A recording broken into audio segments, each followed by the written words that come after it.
Assalamualaikum friends, welcome to STUDYHIGH.Pk and subscribe, keep in contact for more videos, update etc। आज हम सबसे पहले Pakistan medical commission के खिलाफ जो से केसेस हैं जिनकी यार समात है, टोटल 4 केसेस हैं, उनका क्या रिजल्ट आने वाला है इनके ऊपर बात करेंगे।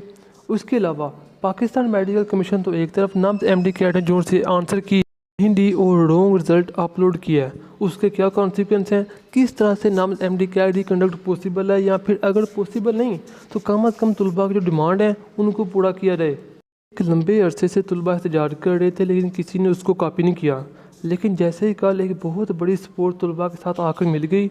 एक मरते के अंदर बिलावल भुट्टो साहब ने आकर ट्वीट किया।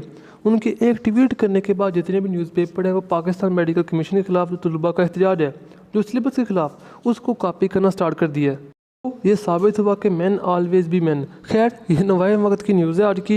एडी टेस्ट के सिलेबस चेंज करने के मतलब जो तलबा का कल का एहतजाज था उसको इन्होंने कॉपी किया है। यानी एक तालिब इल्म जो कि पूरा साल रिपीट करके या वैसे 6 मंथ से एक सिलेबस याद कर रहा है, उसके ऊपर वर्क कर रहा है, बाद में आप 25 डेज़ पहले न्यू सिलेबस कैसे दे सकते हैं। तलबा को चौधरी मोहम्मद बिलावल भुट्टो की सपोर्ट मिलने के बाद ना सिर्फ नवाए वक्त बल्कि दुनिया न्यूज़ इन तमाम न्यूज़पेपर ने तलबा का जो सा एहतजाज है उसको कॉपी किया और उनके हक़ में आवाज़ उठाई, जो कि 1 महीने से बेशरम बने हुए थे और एक भी न्यूज़ को कॉपी नहीं किया। ट्विटर के ऊपर नंबर 1 ट्रेंड है उसको कॉपी नहीं किया। अल्हम्दुलिल्लाह अब इनको गैरत आ गई है, अब ये कर रहे हैं, हम इनके बहुत ही शुक्रगुजार हैं। ये था नवाए वक्त में आज का एहतजाज कॉपी। अब हम बात करते हैं दुनिया न्यूज़ में। तो खैर दुनिया न्यूज़ ने भी तलबा के एहतजाज को कॉपी किया है, यानी एडी टेस्ट का जो सा सिलेबस इन्होंने इशू किया है ये हमारे लिए काबिल कबूल नहीं। खैर जो उनसे केस हुए थे उनकी यार समात है। तलबा पूछ रहे हैं कि हम अपनी रजिस्ट्रेशन स्टार्ट करें या ना करें।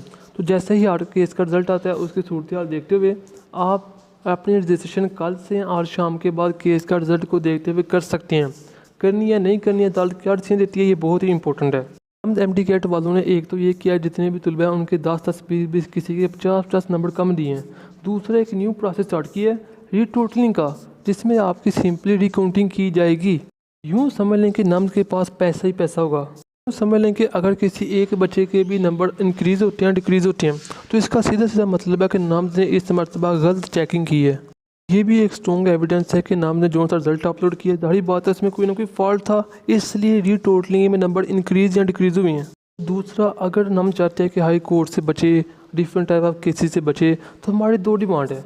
हमारे जो पेपर हैं वो तमाम रोल नंबर के पेपर, इसके अलावा उनकी आंसर कीज़ वो अपलोड की जाए और ये बताया जाए कि आपका ये MCQ इस तरह से गलत है। अगर आप ऐसा नहीं कर सकते इसका मतलब है कि आपने अच्छी तरह से पेपर की चेकिंग नहीं की, तो फिर वही चीज़ है court cases reconduct last year की तरह से अच्छी गेम खेल ले ताकि तलबा के पास कोई लॉजिक ना रहे, क्वेश्चन पेपर भी ना दिया, कार्बन कॉपी भी ना दी। तो students hope you best of luck. Video को लाइक कर दें, शेयर कर दें, चैनल को सब्सक्राइब कर दें। Thanks for 30K followers. और जैसे ही कोई न्यू अपडेट आती है वो तलबा को ऐसे हम सपोर्ट करते रहेंगे। Hope you best of luck. अल्लाह हाफिज़।